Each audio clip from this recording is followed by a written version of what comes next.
Monsieur Anthony Boré, premier adjoint au maire de Nice et vice-président de la métropole. Monsieur Rudy Sall, conseiller délégué de la métropole de Nice-Côte d'Azur. Chers conseillers syndicaux, chers partenaires, cher Samy, que je remercie vivement pour le temps passé à l'organisation de cette soirée. Je suis très heureux de vous accueillir sur la très belle plage de l'hôtel Beau Rivage pour cette soirée consacrée au thème de la transition énergétique et du réchauffement climatique. Il y a plus de 5 ans maintenant, nous avions organisé déjà la première soirée des conseillers syndicaux sur le même sujet lié à la transition énergétique. À l'époque déjà, afin de répondre aux objectifs fixés par l'Europe, des contraintes réglementaires ont été dictées par les pouvoirs publics.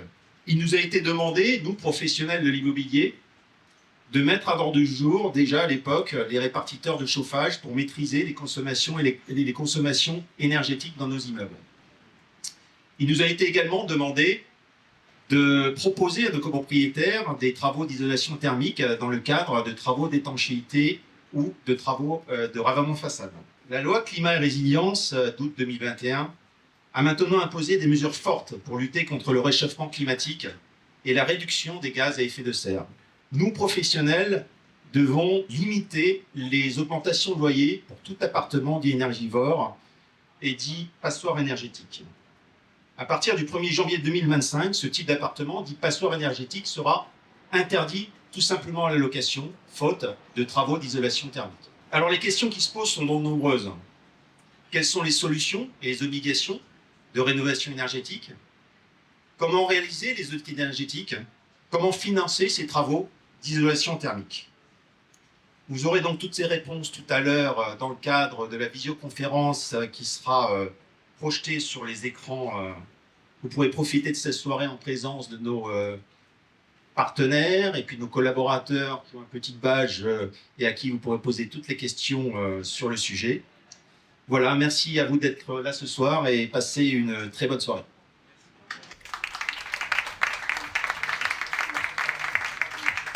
Monsieur Anthony Boré, premier adjoint à la mairie de Nice et vice-président de la métropole Nice-Côte d'Azur. Monsieur Rudy Sall, président de l'Office du tourisme métropolitain. Chers conseillers syndicaux, mesdames, messieurs, quel plaisir de vous accueillir pour cette soirée destinée aux conseillers syndicaux. Voilà, cette soirée, elle est pour vous. Et cela nous permet de vous remercier pour votre engagement. Vous n'avez pas un rôle facile, et pourtant il est essentiel. Vous êtes notre relais au quotidien sur les résidences. Et votre investissement doit être reconnu à la hauteur de votre implication. Aujourd'hui, cette soirée d'information est aussi et surtout un moment de partage. Pour vous prouver notre reconnaissance et pour vous prouver notre reconnaissance devant votre fidélité et votre confiance.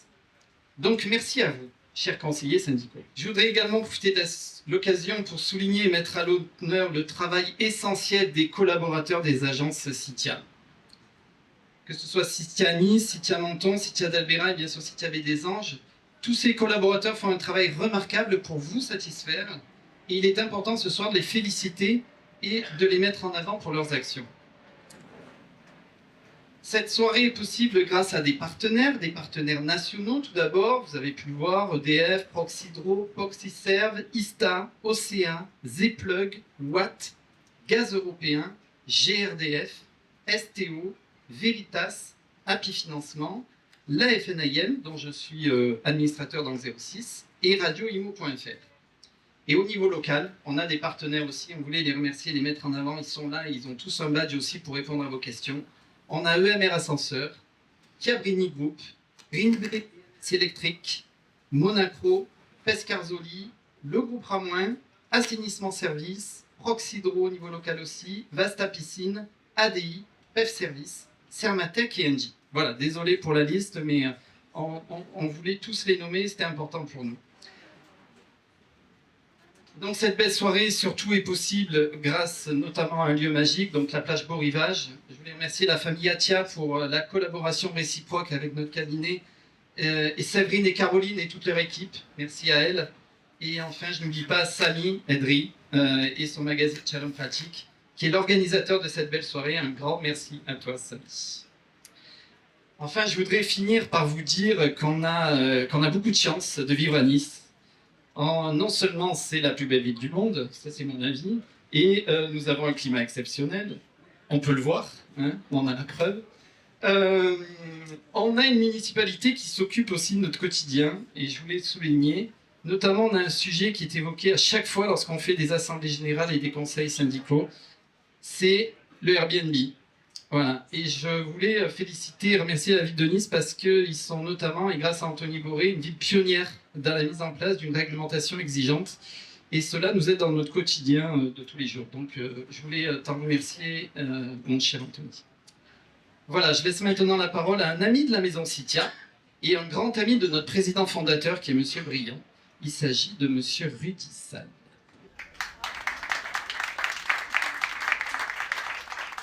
Merci Fabien, chers Rudy, chers amis, mesdames et messieurs, les représentants des conseils syndicaux, cher Anthony, c'est un grand plaisir pour moi d'être avec la grande famille Citia parce que je connais effectivement depuis fort longtemps Philippe Briand, avec lequel j'ai siégé à l'Assemblée nationale, qui était un excellent député et qui était le questeur de l'Assemblée nationale.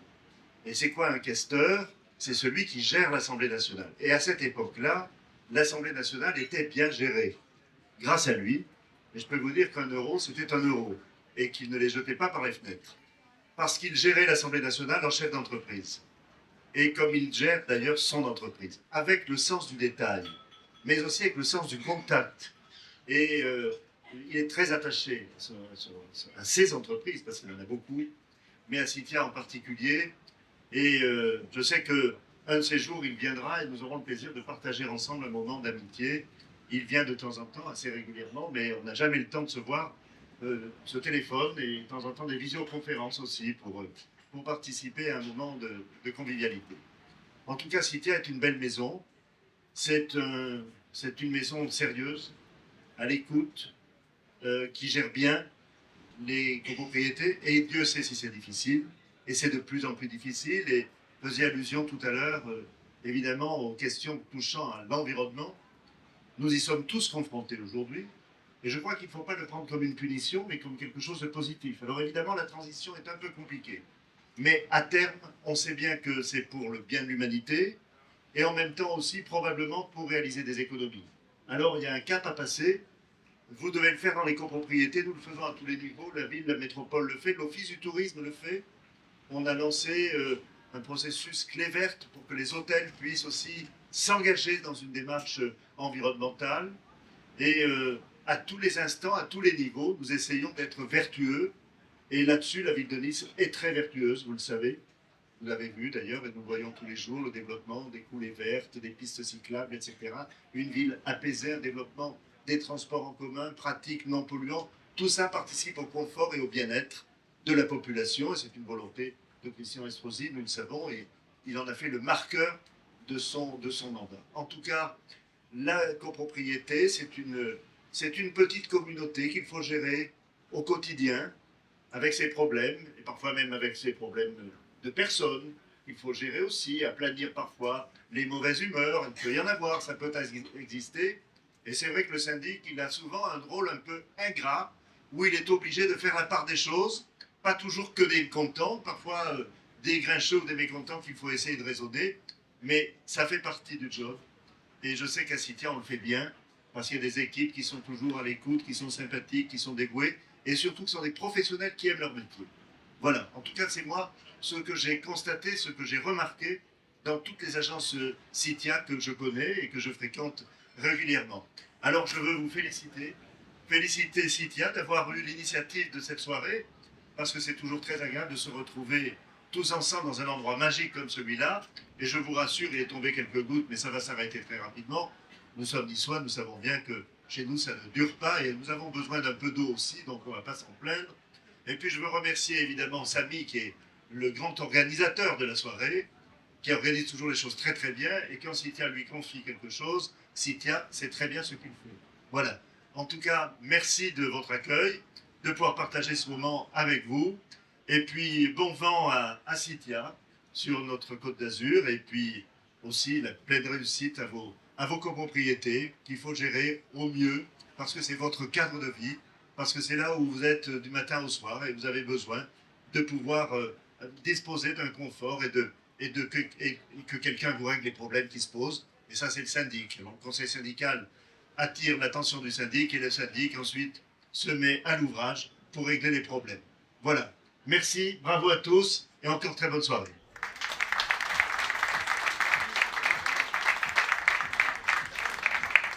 Monsieur Anthony Bourré, premier adjoint du maire de Nice.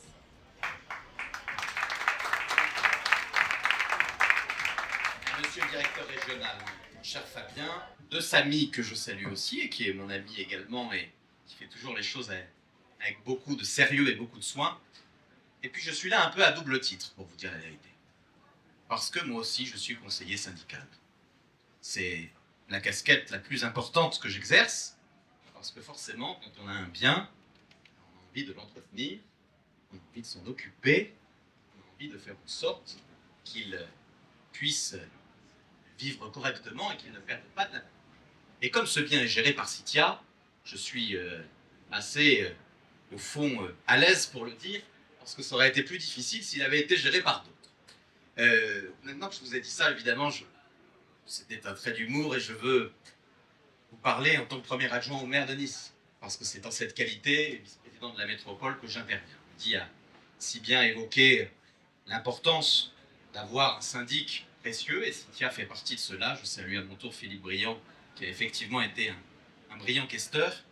Et dans le même temps, je vais vous dire 3 choses.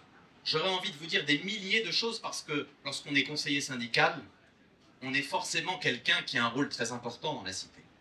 Moi, j'ai souhaité, quand je suis devenu premier adjoint en charge du logement, organiser une réunion annuelle par an avec l'ensemble des syndics de la ville. Elle aura lieu, on est en train de l'organiser en octobre-novembre, pour pouvoir faire le point chaque année sur ce qui va et ce qui ne va pas. Parce que vous êtes des relais si importants. Vous êtes des partenaires de la ville. Moi, je suis attaché au droit de propriété. Ce sont des valeurs que j'ai en partage avec notre maire Christian Esposi, avec, je crois, beaucoup de l'équipe municipale. Je rêverais d'avoir une France de propriétaires, même si on sait que c'est illusoire et que certains n'ont pas les moyens d'y parvenir, mais notre rôle, c'est d'essayer de faire en sorte qu'ils puissent accéder à la propriété dans un contexte du logement, vous savez, qu'il est si difficile dans notre pays. Parce qu'être propriétaire, c'est participer à la vie en communauté. C'est forcément apporter quelque chose à la société. Et en même temps, être copropriétaire, c'est voir tout ce qui va et ce qui ne va pas dans la cité.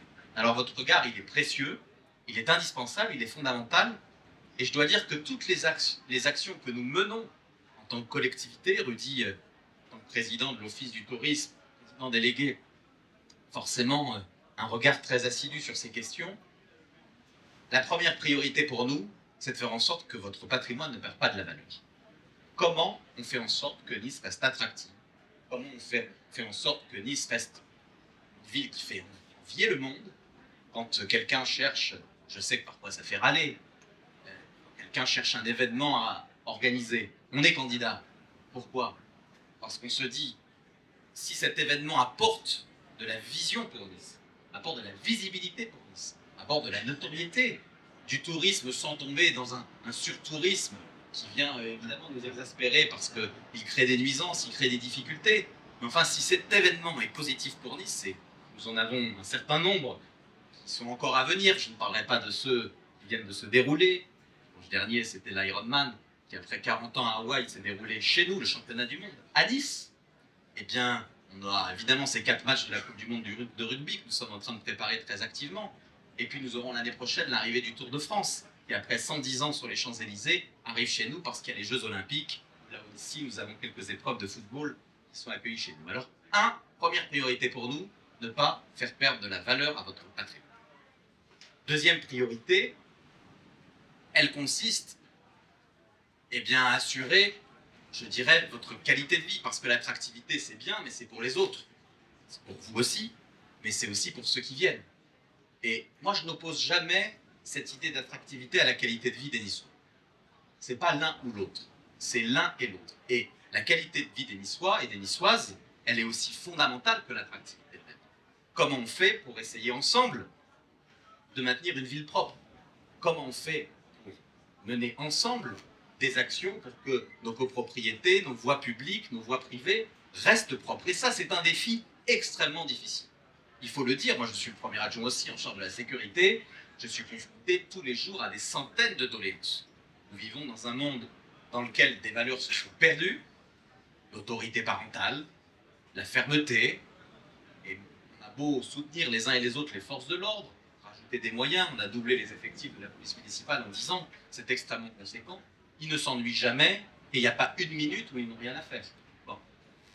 Et donc les signalements que vous faites, très souvent, le syndic en votre nom, dire tiens, monsieur le premier adjoint, monsieur le maire, il y a là une difficulté, il y a là un squat, il y a là des individus qui occupent le hall d'immeuble, on a tel problème de sécurité. Eh bien, ce sont des choses qu'on a à régler ensemble.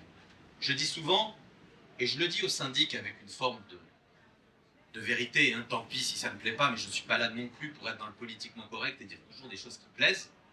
Parfois, on me dit, monsieur le maire, qu'est-ce que vous faites là sur cette voie? Pourquoi vous ne mettez pas des plots? La voie, elle est privée. Si la voie, elle est privée, ce n'est pas la collectivité qui peut le prendre en charge. Mais en tout cas, on vous donne les bonnes informations, on vous aiguille, on vous aide, on vous accompagne, et quand on doit prendre en charge qu'on le fasse, eh bien, c'est notre devoir. Et donc, d'avoir ces échanges réguliers, c'est la raison pour laquelle j'ai installé au sein de l'administration municipale, à la demande du maire, une personne chargée d'être en lien avec les syndics, parce qu'ils sont parfois un peu perdus tant notre administration est grande, pour traiter l'ensemble de leurs doléances et avoir une porte d'entrée. Et sur cette question si essentielle et qui me paraît si actuelle et si difficile, des squats, puisque nous sommes la seule ville en France à avoir un service dédié à la lutte contre les squats. Et on a souhaité que ce service au sein de la police municipale ne soit pas exclusivement tourné vers les squats de biens publics, de biens de la municipalité, mais puisse aussi apporter des conseils et un regard quand il y a un squat privé dans une copropriété. C'est important. Ça veut dire que si l'un d'entre vous est confronté à ce problème, il sait qu'il a à la mairie un numéro de téléphone où on va pouvoir lui indiquer la marche à suivre, on va pouvoir l'accompagner dans ses démarches, on va pouvoir lui dire ce qu'on peut faire. Alors on ne peut pas se substituer, bien sûr, à un propriétaire pour faire des démarches, mais on peut l'accompagner. Et je fais partie de ceux qui, depuis longtemps, disent qu'il faudrait tellement simplifier ces procédures. Tellement simplifier ces procédures. Quand on voit ces situations où on a des propriétaires, pas forcément chez nous d'ailleurs, hein, mais il y en a chez nous quelques-uns, qui partent en vacances 15 jours, retrouvent leur logement occupé par des squatteurs, sans droit ni titre, qui dégradent, qui consomment de l'alcool, parfois consomment de la drogue, et que les procédures prennent 6 mois, 1 an, dans le meilleur des cas, et que tout ça est aux frais, bien sûr, du propriétaire. Et quand il n'y a plus de propriétaire, c'est aux frais de ses descendants, qui parfois se retrouvent dans des situations psychologiques et financières absolument inacceptables. Je veux ici réaffirmer le droit de propriété et vous dire à quel point je souhaiterais qu'on simplifie ces procédures. Et je sais qu'il y a dans notre majorité un député qui s'appelle Philippe Chaudal, qui sera engagé sur cette question parce qu'il faut absolument simplifier les procédures. La troisième chose que je vais vous dire, elle est liée, là aussi, alors Fabien a parlé du Airbnb. C'est difficile le sujet du Airbnb, je vais vous dire pourquoi. Parce qu'on ne peut pas être attaché au droit de propriété. Je viens d'indiquer que pour moi c'était un droit fondamental. Et dire en même temps à un propriétaire, ton bien tu l'as acheté, t'en as hérité, t'as beaucoup travaillé pour pouvoir être propriétaire de ce bien-là et tu ne vas pas en faire ce que tu veux. Ça serait antinomique. Donc on ne peut pas totalement interdire le droit à un propriétaire de disposer de son bien comme il l'entend. En revanche, il est évident qu'aujourd'hui, la location saisonnière pose des difficultés. Elle pose des difficultés parce qu'elle empêche des Niçois d'accéder à un logement. On a à peu près, on estime, c'est une estimation à mon avis, elle est imparfaite, mais enfin il faut la prendre comme elle est, à 20 000 logements, le nombre de logements occupés en location saisonnière. Et dans le même temps, on sait par expérience que certains d'entre eux se comportent pas toujours très bien. Et donc, de voir un immeuble totalement transformé en hôtel de valises à roulettes, c'est pas quelque chose qui fait rêver les copropriétaires et qui fait rêver les conseillers que vous êtes, ni les syndics. Alors c'est vrai qu'on a régulé fortement. Il y a aujourd'hui à peu près 70% des demandes qui nous sont faites que nous refusons. Et nous obligeons un certain nombre de personnes à compenser, c'est-à-dire à financer, à donner de l'argent à la collectivité s'ils veulent s'engager dans ce type de démarche. Eh bien, nous allons aller plus loin, mesdames et messieurs, parce qu'après avoir durci cette législation, nous allons maintenant nous attaquer à tous ces cadenas que nous voyons sur l'espace public. Je ne sais pas vous, mais moi, notamment dans le cœur de ville, je vois plein de rues où maintenant on met des petits cadenas sur la voie publique, ce qui veut dire que le propriétaire en question, il se soucie même plus de savoir, d'être là au moment de la location, de savoir qui est son locataire, qui est la personne qui vient.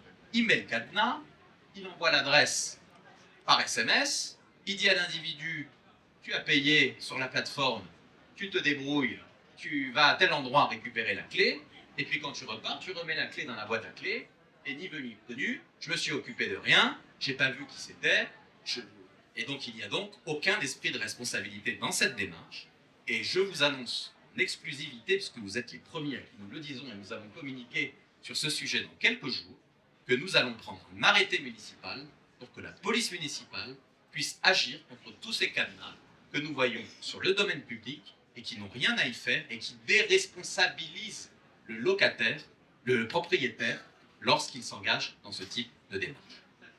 Enfin,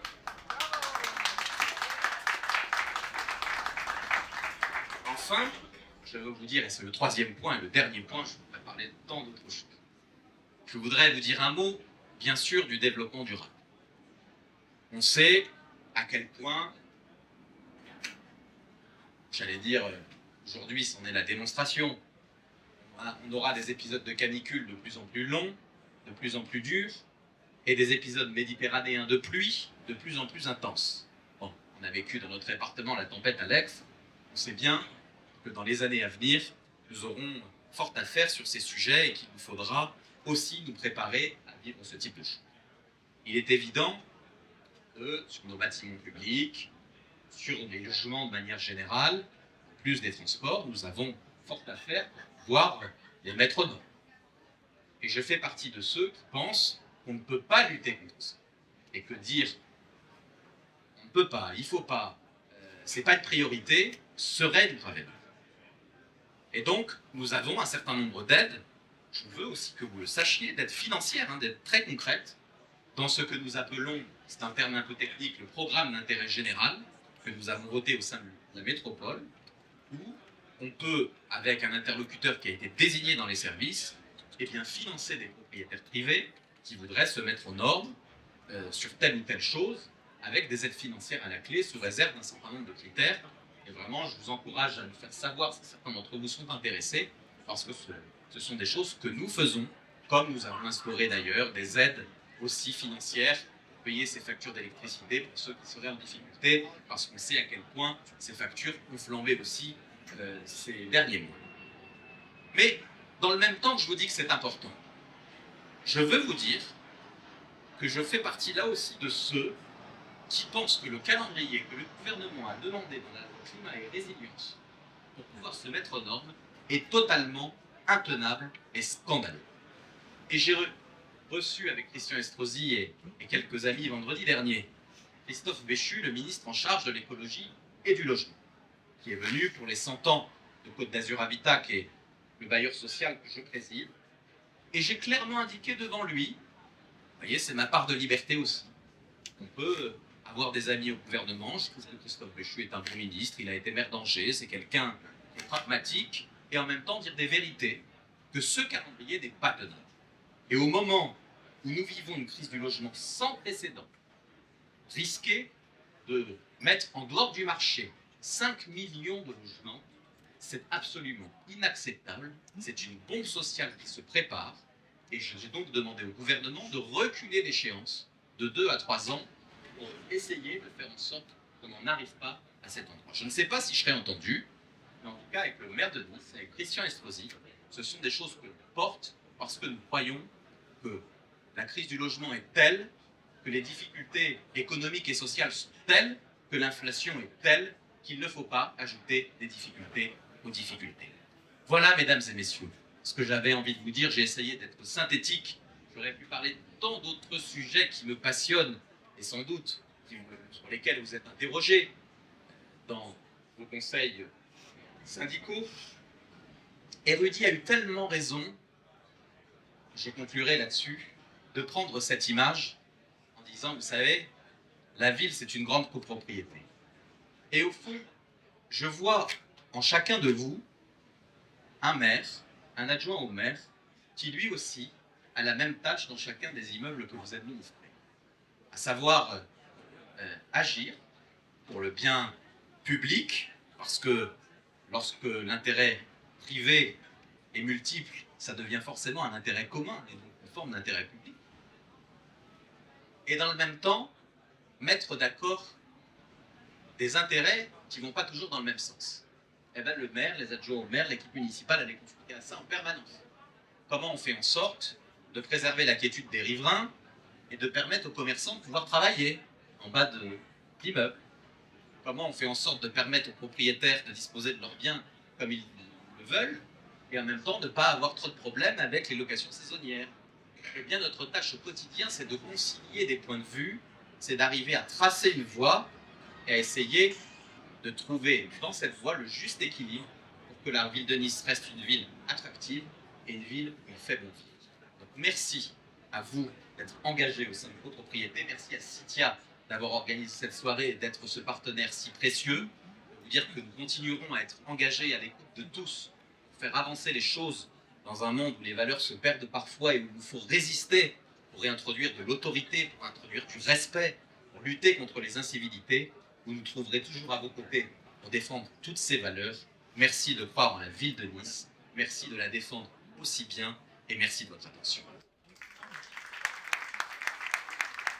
Tonight I'm dancing like Snake.